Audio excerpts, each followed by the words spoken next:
in today's video, I'm going to show you how you can filter your columns here in the Google Sheets app. So when you're working on a spreadsheet and you want to filter all of your columns, here's how you're going to do it.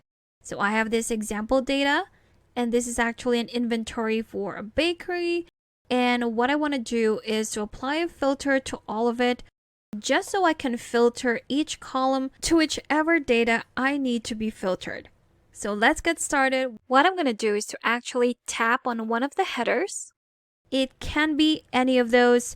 Let's say if I selected this one right here, which is my category, then go to the ellipsis at the top right corner and select create a filter.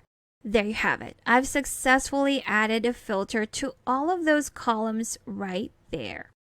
So if I wanted to filter starting with my category right here, I'm just going to zoom in, tap on the filter icon on the right side of that header, and here are filter options.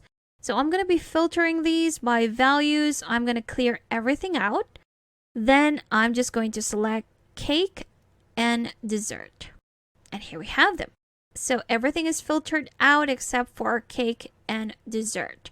Now, what if I wanted to filter another column, which would be the price?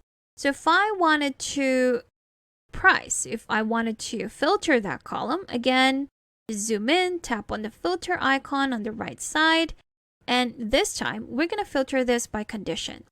So I want to filter all of the products that are in between the price of $3 and $7. So let's go ahead and do that. Tap on filter by condition, filter items if, here we go. So I'm going to scroll up and select between. So the value formula would be $3 and $7. Tap on the check mark, and here we have it.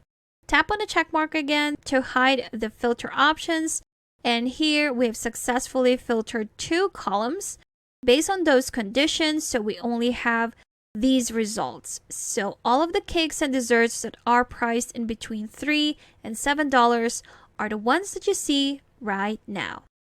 So that's how you can filter your columns using the Google Sheets mobile app. Now, if you still need extra help with Sheets, I've got a free guide linked in the description below that you should definitely check out. Thank you for watching this quick tutorial. Make sure to subscribe for more helpful videos, and I will see you in the next one.